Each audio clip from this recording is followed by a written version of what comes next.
एक साधु तथा एक राजा समधी थे। एक दिन राजा की रानी ने अपनी बहन, जो साधु की पत्नी थी, के पास संदेश भेजा कि पूरा परिवार हमारे घर भोजन के लिए आए। मैं आपसे मिलना भी चाहती हूँ, बहुत याद आ रही है। अपनी बहन का संदेश साधु की पत्नी ने अपने पति से साझा किया। साधु ने कहा, समधी से अधिक निकटता अच्छी नहीं होती। तेरी बहन वैभव का जीवन जी रही है। राजा को धन और राज्य की शक्ति का अहंकार होता है। वे हमें बुलाकर हमारी गरीबी का मजाक उड़ाना चाहते हैं, फिर हमें भी उन्हें अपने घर आमंत्रित करना पड़ेगा, जो हमारी स्थिति में संभव नहीं है। ये सब समधी का षड्यंत्र है। वह तुम्हारे सामने स्वयं को महान और मुझे गरीब सिद्ध करना चाहता है, इसलिए हमारा वहां न जाना ही उचित है। परंतु साधु की पत्नी अपनी जिद पर अड़ी रही। अंततः साधु ने परिवार सहित राजा के महल में जाने का निर्णय लिया। महल पहुंचने पर रानी ने बहुमूल्य वस्त्र और आभूषण पहन रखे थे। वही साधु की पत्नी ने साधारण वस्त्र धारण किए थे और गले में राम नाम की माला थी। महल के कर्मचारी और अधिकारी उन्हें देखकर मुस्कुरा रहे थे और कह रहे थे, ये है राजा का संधि। कहाँ राजा भोज और कहाँ गंगू तेली। साधु परिवार ने इन बातों की उपेक्षा की। भोजन के बाद साधु की पत्नी ने राजा और रानी को अपने घर भोजन पर आने का निमंत्रण दिया। नियत दिन राजा अपनी विशाल सेना और परिवार सहित साधु की कुटिया पर पहुंचा। राजा को देखकर साधु ने देवताओं के राजा इंद्र से प्रार्थना की। इंद्र ने साधु को एक कामधेनु और एक बड़ा तंबू भेजा।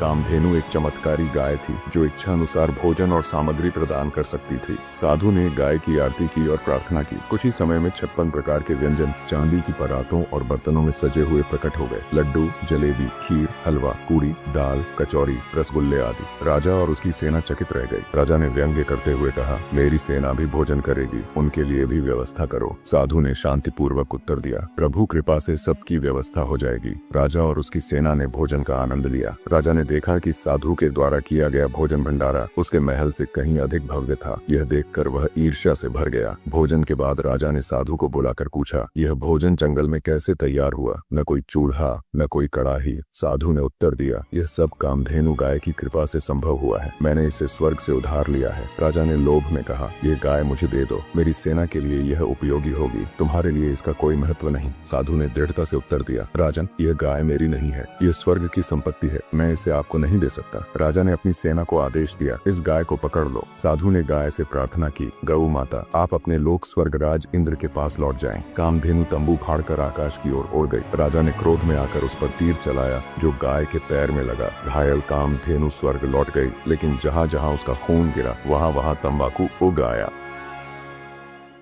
यह अनमोल ज्ञान जगत गुरु तत्वदर्शी संत रामपाल जी के सत्संगों का एक अंश मात्र है। संपूर्ण आध्यात्मिक ज्ञान के लिए सुनिए जगत गुरु तत्वदर्शी संत रामपाल जी महाराज जी के मंगल प्रवचन। आप संत रामपाल जी महाराज जी के मंगल प्रवचन संत रामपाल जी महाराज जी के एप्लीकेशन पर भी सुन सकते हैं तथा उनकी लिखित पुस्तकें भी डाउनलोड कर सकते हैं।